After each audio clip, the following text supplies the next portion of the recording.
Hello, and welcome to the Church Revitalization Podcast, brought to you by the Malphurs Group team, where each week we tackle important, actionable topics to help churches thrive. And now, here's your hosts, Scott Ball and A.J. Mathieu.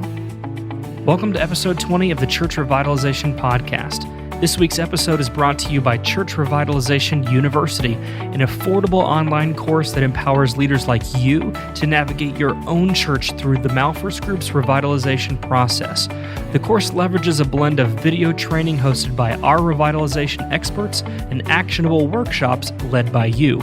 Don't worry, we teach you exactly how to run the workshops so you won't get confused. And more importantly, your church will finally start making decisions and not just having discussions.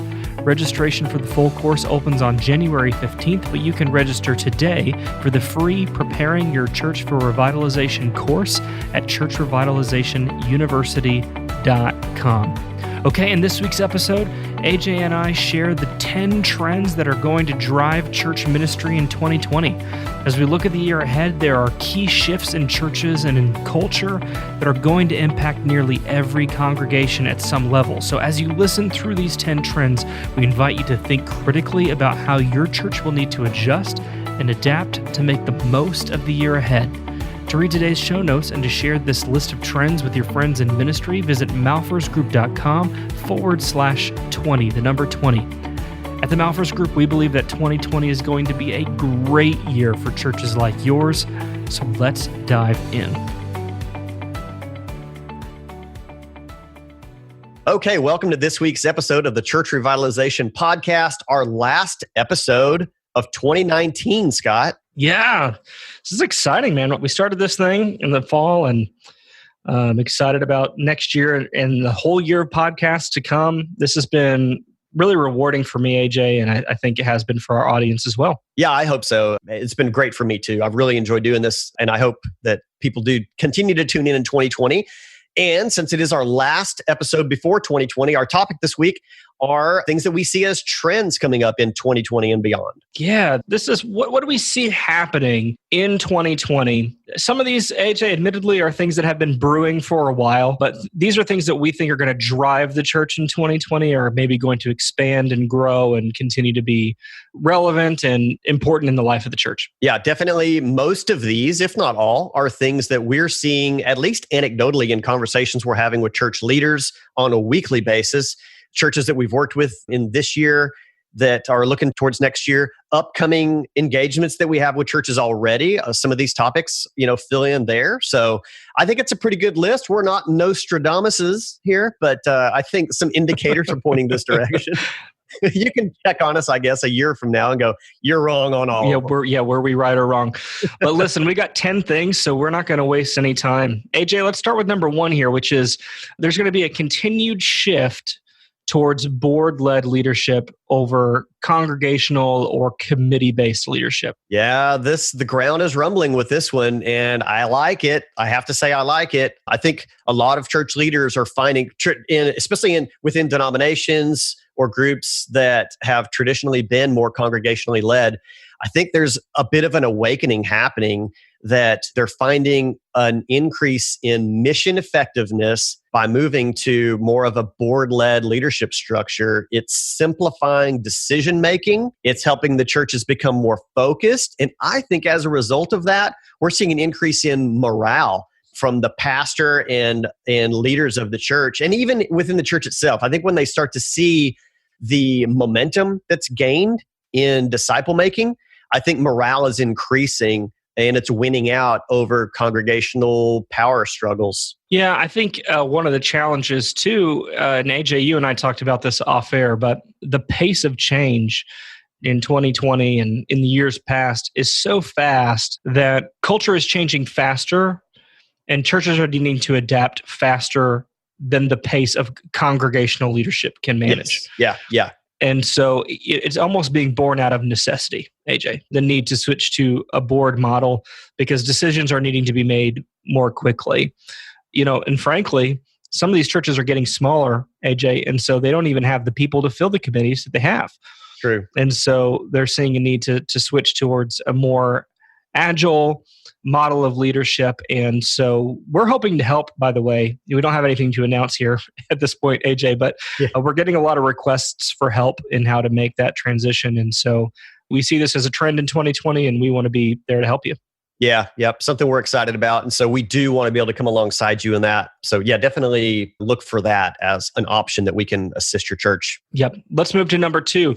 There's going to be a continued shift. This has been happening for a while, but a continued shift towards strategic discipleship, which is a fancy way of saying, AJ, there's going to be deprogramming in the church. Yeah, simplifying how we're helping people mature in their faith and become disciple makers themselves. This is one that I'm seeing. I'm having a lot of conversations like this, that pastors, they're feeling a sort of plateaued or stagnated, that their people, as a whole are becoming stagnated in their faith. So they're looking for a solution to that. And we believe the solution to that is an effective discipleship pathway that's simple to understand, that is in deprogramming. Whenever we say that, we're talking about stripping away things that just aren't really helpful, things that are filling the calendar, but they're not helping people to grow in their faith, and getting more down, becoming more missional, and getting down to fewer things. So this is something that, I don't know, I can hang my hat on this one. Pastors are looking for this, churches are looking for this, and this is going to increase. Yeah, it is going to increase. And yet again, it often boils down to the crisis of it, that there's just less engagement, and there's resources required and volunteers required. I was working with a church recently that came to me and said, listen, we can't take on one more thing. The staff was on the verge of burnout. They have people who are serving in 4 and 5 different ministry areas. That's not an exaggeration. That they really do have people. They were in a situation with their children's ministry that they were requiring, AJ, that if you had a kid who was in the nursery, you were required to serve in the nursery. That's how desperate for volunteers is that you had to serve in nursery if you had a kid that was in nursery. We attended a church like that briefly. Yeah. The sign-up sheet was right there when you checked your kid in. It was only like once or twice a year, but yeah. Still, right? You never want to be in that spot where you're making people serve in an area that they might not be qualified for or have a heart to serve in, because you're so over-programmed elsewhere that you can't allocate the right volunteers in that space. And so I think you're right. We're going to continue to see this. I had a pastor just on Monday actually kind of joke and say, but a full calendar feels like a warm blanket for a lot of our churches. Yeah. And, getting used to that feeling of we don't have to have something multiple days a week, every week for the whole year. And yes, we're going to see that trend continue, this deprogramming, not for the sake of deprogramming, but as you said, to increase the spiritual maturity and leveraging these strategic moments so that we see more spiritual maturity in our folks. Right. All right, number 3, we're going to see more collaboration. This is among churches, more collaboration among churches over competition. Yeah. So this idea that we're competing with the church down the street for attendance and, let's just say it, giving, I think we're going to be breaking out of that, seeing more and more churches that are interested in being open-handed. And this is kind of a twofold thing. I see larger churches, very resource-rich churches, financial, staff, best practices, facilities, the things that they have an abundance of, they're wanting to be more open-handed. Just kingdom-minded in general, whether you're a church down the street or a church around the world, because we have so many resources that are available worldwide because of technology. They're wanting to be able to build the kingdom with what they have. I think that's awesome. Yeah. And, whether you are a fan of them or not, but, an example of that would be Rich Wilkerson's church, VOU Church. They have a website. I think it's called VOU Family, VOUS. And they share all of their stuff on how they train their volunteers and how they structure their teams and all their systems and operations stuff. They give all that away for free. Life Church has done that for years. Craig Groeschel's church has done that for years. There are other churches, like you said, AJ, large churches usually, that have these resources and they're giving them away for free. And I think that's a great thing. And I think you should not, just because maybe you don't like the way that Rich Wilkerson Jr. wears Yeezys and you don't like that, that should not stop you from gleaning from the things that he's learned. And I think that we're seeing that shift, AJ, where people are going, that might not be me. I never want to be preachers and sneakered, but I'm willing to learn from what he's learned and help that make me better in my space. And I think we're going to see more of that. Yep. And then the second half of that, or the second piece of that, is maybe in smaller churches that are realizing that they can do more together. Yes. Not reinventing the wheel with every 50-member church, throughout the town. Coming together, I think they're finding greater effectiveness as they work together. And I think that really is fantastic and healthy and a great picture of how the church should be anyway. Yeah. Why have 5 churches within a 1 mile radius all do the same VBS theme the same week? Yeah. You know what I mean? Like everybody's doing Overboard or whatever, like whatever the, Bible Pirates. I feel like every year it's the same 3 or 4 themes and everybody's doing them and oftentimes the same week and they're all really close together and they're even doing them at the same time. So like pull your resources together, or you can use an external organization to help. You can partner with Chick-fil-A and bring in WinShape camps. Generally they try to find a host location. They try to find a host church that will organize that operation, but they partner with lots of churches and they try to host it at a neutral site that's not a church, at a school or some sort of a community center or whatever, so that it's not to reduce that feeling of competition. And then I know, because I've worked with WinShape before, any sort of decisions that get made by kids during WinShape, they split them up among churches. It's not one church gets all the sort of evangelistic leads, so to speak. They do a good job of spreading it out with the whole community. And so, if you're wondering, well, how exactly would we collaborate with some other churches? If you're afraid of that, work with an outside organization like WinShape, who they've been doing it for years and they know how to do it and do it well. Yeah. Certainly build relationships. If you don't know the pastor down the street or across town, get to know them. And, remember that there's a lot we can do with what we have in common, and what we don't have in common doesn't always have to be what separates us permanently. Absolutely. Yeah. Well said. Okay. Number 4 is we're going to see more church mergers, AJ.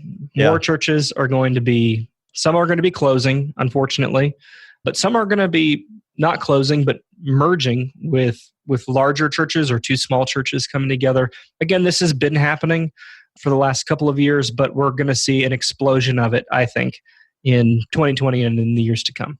Yeah, maybe so. And I think this is also one of those sort of 2-pronged things, being number 1, opportunity, or number 2, necessity, kind of like you just alluded to. So there's going to be churches, I think smaller churches, that find the opportunity in coming together. If you had 2 50-member congregations that were both dealing with aging, expensive facilities, and you're able to bring those congregations together, if they're fairly close to one another, wouldn't affect anybody's drive time terribly, and you go down into one building with 100 people, you've got a much greater opportunity then to probably reduce your facilities costs and be able to have more money in ministries and missions.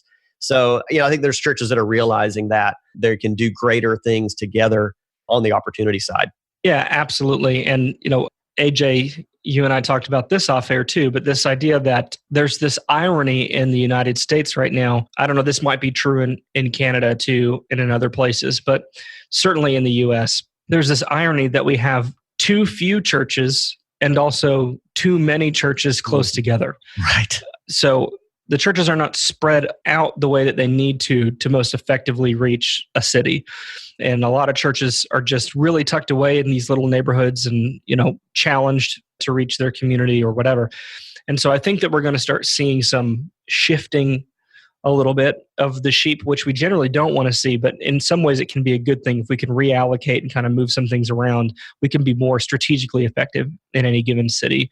Moving to that facility that's kind of on a more of a main access road and more visible, away from the one that's tucked away inside of a neighborhood or something that can't be seen. So I think we're going to see more of these shifts. Yeah, as population grows, we will be needing more churches. So hopefully we'll find planters maybe wanting to go out to the fringe of areas that are expanding, and planning for just all the right reasons, to be able to reach an unreached people, unreached in American terms being simply those that aren't, within 10 minutes of a church, and, going to those places where they need to be met, and not just planning a church because they think I can just do it better. if I just started my own church, I could just do it better. Yeah. So yeah, I hope we see that, and that those will be more effective plants. All right, number 5. Maybe this is more, AJ, of an exhortation on our part than a prediction.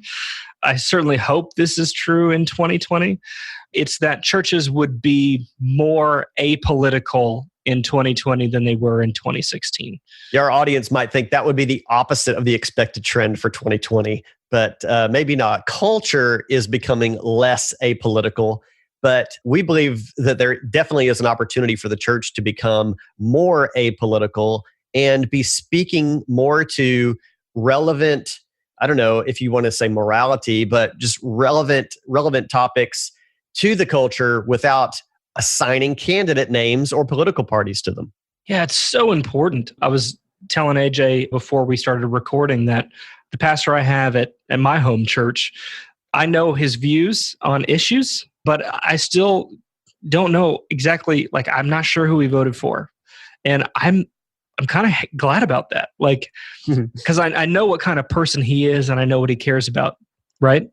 So you would make some assumptions based on that, who he voted for, but I still don't know for sure. And I was actually had lunch with him a few weeks ago, and I mentioned that, and he said, "I love that. I love that you don't know who I voted for." And so I think walking that line is really important. We lose, I think, our authority to speak on issues if we promote too much a particular candidate. Beyond sort of the legal ramifications of whether or not you should legally be able to promote a candidate, I just think that we stand on firmer ground when we just preach the Bible and how it connects to issues rather than promoting any person or party or candidate. And certainly don't want to come across here, AJ, like we're saying that we should be disengaged from the culture. That's not what we mean by apolitical. No. We just mean we want to be able to speak truth in the places that matter most and not hang our hat on any one person. Yeah.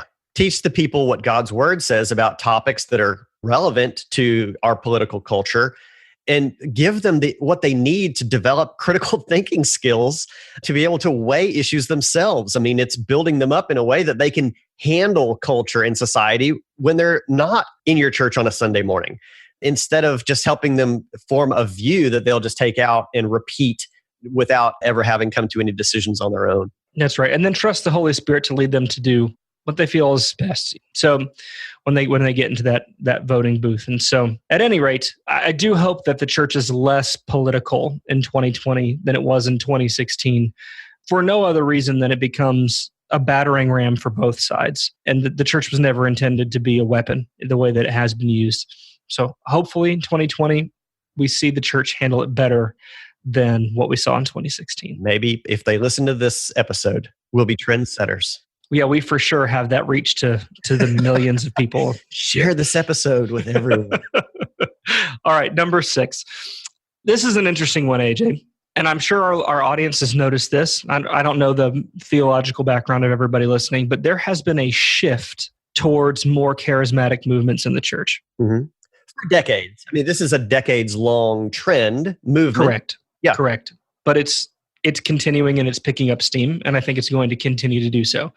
And what I mean by this is I joke and call it Diet Pentecostal. It's like there's more and more of these churches that aren't doing faith healings in the middle of the service or speaking in tongues or waving flags or running around the sanctuary or any of those things that you maybe classically associate with Pentecostal movements, but just more experiential services that, have maybe a little more movement in them. And I think that we're going to see more of that. And there's a reason why, AJ, I think these things are growing, why these churches are growing, whereas maybe the less Pentecostal movements are struggling. And help me navigate, AJ, this conversation well. I'm seeing if you're going to dig yourself into a hole here. I'm really trying hard not to.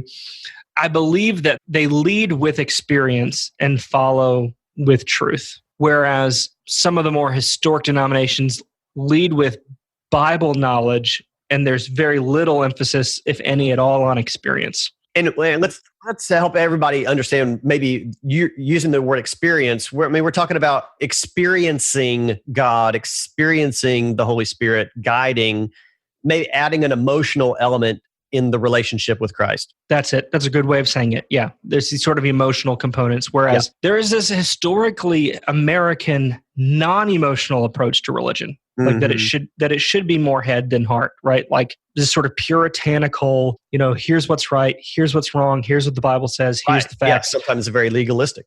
Yeah, God said it, I believe it, that settles it sort of mentality, whereas these more Pentecostal movements lead more with heart than head. And the trick is, if it's all emotional and there's no theological root, it's not a good thing. But I think for those of us that grew up in sort of these more traditional settings, it's important for us to recognize that God is an emotional God, and that the emotion of religion is not inherently a bad thing.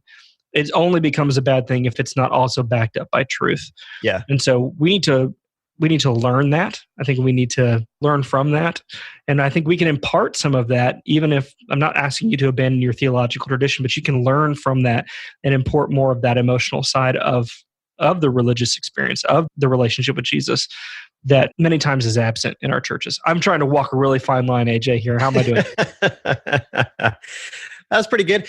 So I guess you might be able to even take this point of kind of a moderate charismaticism from two sides, either maybe more of a theologically strong or educationally strong movement to one that might become a little bit more emotional, but maybe even more so, kind of what we meant in this topic was more of the highly emotional, charismatic movement, maybe coming a little bit more center.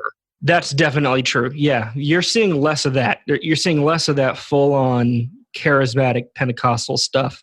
I think a lot of those folks have realized it scares people, and they're wanting to, there's a moderation on that end. And so I think, to your point, AJ, maybe it's a coming to the middle on both sides that's needed.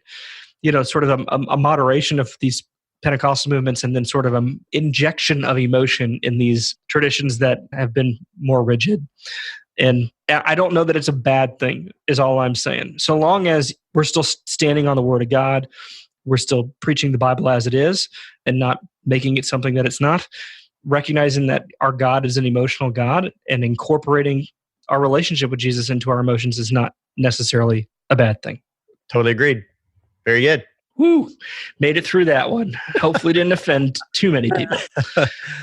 Okay, number 7, AJ, is technology has become more affordable. And so there's going to be an injection of technology even in the smallest of churches. Whereas, maybe in the past, there's been more forward-thinking churches that have already made this transition to technology. I'm finding, AJ, even in the smallest churches that we work with, they are adapting more technology. Yeah, I think that's kind of the trend point that we're saying here with number 7, is that because of the affordability of technology, we're going to see more churches adopting technology. And this has a variety of components to it, from media things, maybe within the worship service, media things external to the church, like websites, social media, video production, all of these things. The hardware and software is coming down in price, and it's making it more accessible to even the smallest of budgets. Yeah, it used to be, you'd have a small church would maybe have some WordPress page, like, what was that? Like, you'll remember this, AJ.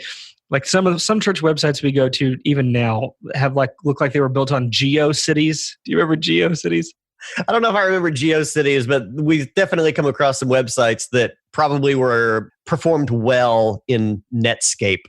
Yeah, right.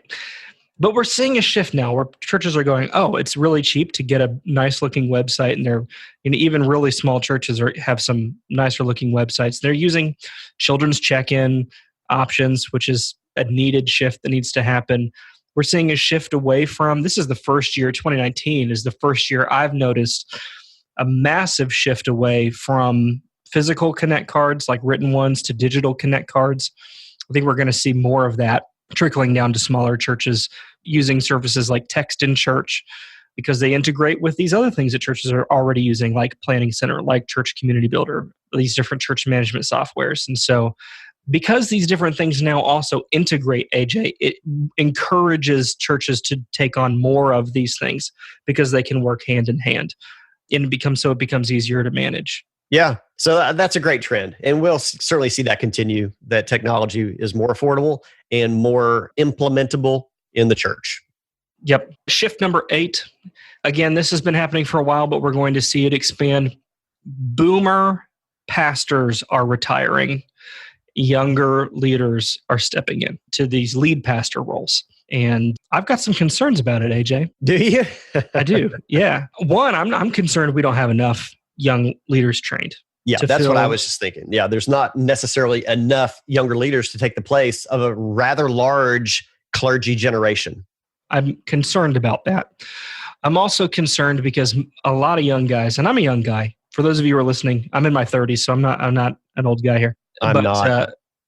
Yeah, you don't have to tell them how old you are, AJ. It's fine. But I know that a lot of us younger guys, we want to plant churches, not step into revitalization situations.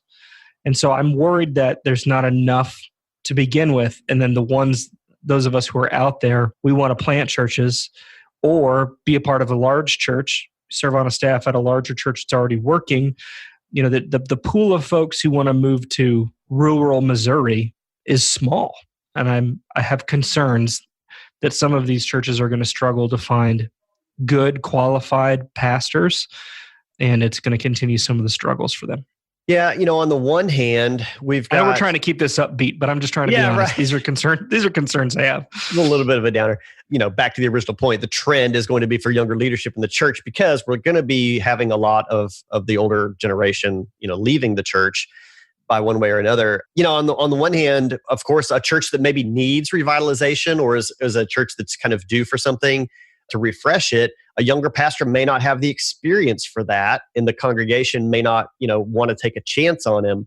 But on the other hand, there's not enough mega churches out there for everybody to get their feet wet, in a secondary role before they can bust out and do something on their own. So we need good training for younger pastors, for sure. We need great resources for revitalizing churches, Malphur's group. And and we need congregations that don't have just a single-sided or a very narrow view on maybe who their next pastor should be. They definitely have to take a long-range perspective on how can we have somebody that can be here to take our church into the next decade and beyond. Yeah, definitely. Number 9, I think that there is an increased mental health awareness in regards to clergy and pastors. I think this is a good thing. I think this awakening has happened over the last year due to some of the tragedies that we've seen. Yeah, that's the unfortunate side. Is it's the tragedies that are causing the awakening. But you know what? God works all things out for good. So I think that's probably what's happening in this trend. Yeah, if that awakening saves even one life, then that is a good thing to come from the tragedy. And so I hope that, AJ, we had a lengthy discussion with our team this morning about how this transition can happen. But I'm hoping that as church congregations and boards become more aware of mental health issues, that they will respond to them differently and have more empathy for pastors. Right now, I know pastors, if you're listening and you're a pastor and you've struggled, you know how hard it is.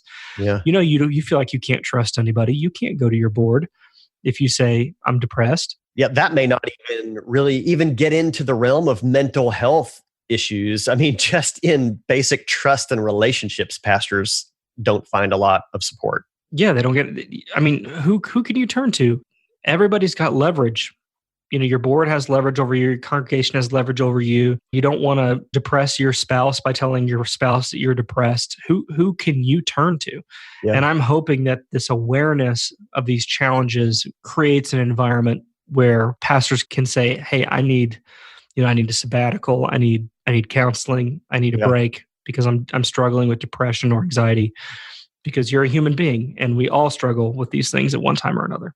Yeah, this is one area of culture affecting the church that's actually a positive thing to talk about, because we're definitely seeing a greater cultural acceptance of mental health issues and seeking greater support.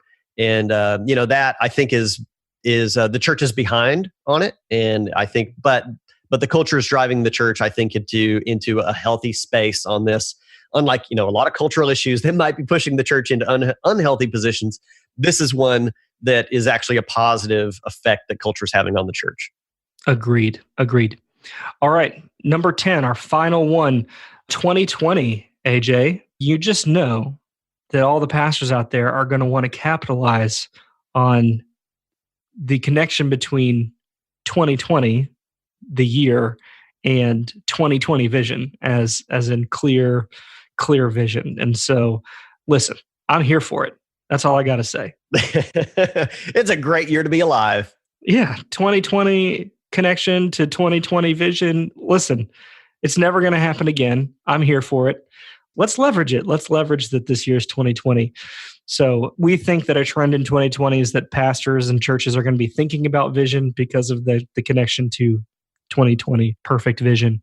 And we're here for it at the Malfers Group. So actually, AJ, what are some ways that we are here for it for the 2020 connection? Yeah, a variety of ways. So we'll begin shameless plug segment now. So yeah, well, first hey, listen, I just want to say, don't tap that 30-second forward button.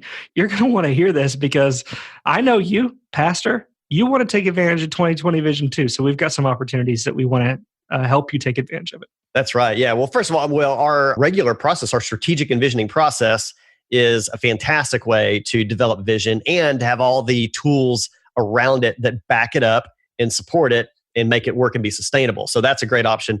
But Scott, we're certainly excited about our vision workshops that we're going to be doing in a variety of cities around the country this year. Tell me a little bit about vision workshops and how you can do it one-on-one or in sort of a group environment. What are some of those options going to be? So we're certainly going to have a lot of information coming out throughout the year. So if you're not on our mailing list, make sure you get on our mailing list, go to malfersgroup.com, and anything that pops up, give us your name and email and you'll get that information. But in both one-on-one engagements with just the leadership of your church, we could certainly come in for a weekend and talk about number 2 on the 2020 trend list, strategic discipleship and visioning, so that you really can rally your congregation around a big God vision coming up in this year and beyond.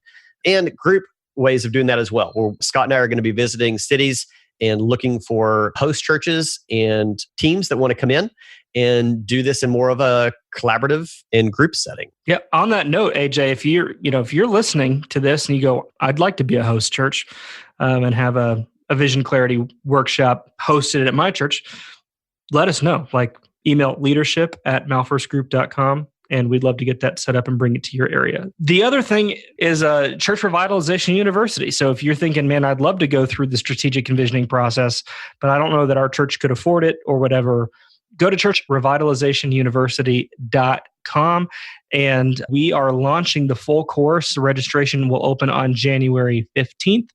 And the course begins on February 1st. Just very briefly, just so you know, the way that will work is we're going to be walking you through that process. We're not going to overload you with content on the front end. We're going to be rolling out that content over 3 months so that you can build your team and go through that process the way that we would walk you through that process if we were working with you one-on-one. And so we'll have training videos that you're going to be showing to your leadership team. We'll show you how to build your leadership team.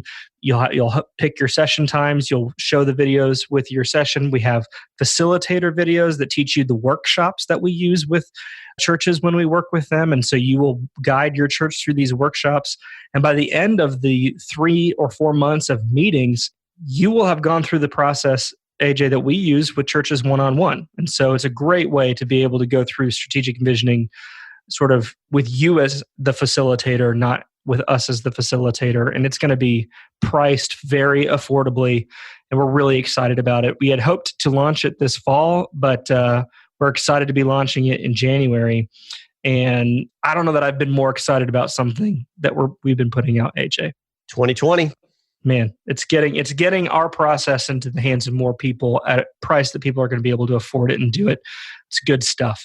Yep. So vision workshop, if you think, you know what, our church really doesn't need a whole strategic planning process, but we'd like to refine our vision, you can do that in a group setting or one-on-one through vision workshops in 2020. So if you're interested in that, send us an email, leadership@malfersgroup.com, and we'll talk with you about that. And Church Revitalization University, this is for churches that are small, that can't afford to work with us or anybody one-on-one, but would like to go through a strategic planning process. Go to churchrevitalizationuniversity.com, sign up for the free course that's on there right now. That will get you on that mailing list so you'll know when that's launching. And January 15th is when registration will open. And February 1st is when that course will go live. Excited about 2020, AJ. Yeah, it's going to be a great year. Awesome. Let's briefly recap these 2020 trends. Number one, we're going to see more churches being board-led and moving away from congregational and committee leadership. Number two, strategic discipleship. We're going to see churches deprogramming and leveraging the few programs that they use to see more spiritual growth and discipleship momentum in their churches. Number three, we're going to see more collaboration over competition. There's going to be a drift away from these denominational silos, and churches are going to begin to work together across denominational lines. Number four, we're going to see more church mergers in 2020 for sure, sometimes out of necessity, sometimes out of opportunity. But unfortunately or fortunately, some churches are going to be coming together and individual congregations might be passing on. Number five, we hope, this is something we're hopeful for, churches will be more apolitical in 2020 than they were in 2016, focusing in on issues and teaching scripture versus leveraging their influence towards any particular candidate or party. Number six, we're going to see an increase in these sort of moderate charismatic movements. Hopefully, these more extreme Pentecostal movements will continue to moderate themselves towards the center. And hopefully there'll be some injection of emotion into these historically stoic denominations that we've seen. Yeah. Number seven, churches are going to be using more technology in 2020. It's just becoming more affordable and more of these platforms are talking to each other. So it's making it really compelling to start using technology in ways that we haven't before, even in the smallest of churches. Number eight, more younger leaders are going to be stepping into senior leadership roles as boomers continue to retire in 2020. Number nine, there's a greater awareness of mental health issues in clergy. And we think this is a good thing, something that culture is pushing, but it's healthy for us to be riding that wave, cultural wave. And finally, I just know pastors are going to want to be taking advantage of 2020 to talk about vision, and we're here for it, and we want to help you in that process as well. AJ, anything you want to say in closing? Yes. God is a great God of vision, and this can be a great year for your church. So our prayer for you is that you are seeking great vision and that you will be knocking it out of the park. But if you would like a partner to help you get that rolling, we would love to do that. That is our ministry and our heart for the church. So, Scott, what episode is this? Where can they find our show notes? Great question. This is episode 20. So if they go to malfirstgroup.com/20, you can read and share these trends that are going to drive the church in 2020. There's also will be links there for you to connect with us if you're interested in vision workshops and in Church Revitalization University, which we referenced here in this episode. Thank you so much for listening. Please feel free to share this with your friends in ministry and subscribe if you've not done that yet. We love you and cannot wait to see what God is going to do in your church in 2020.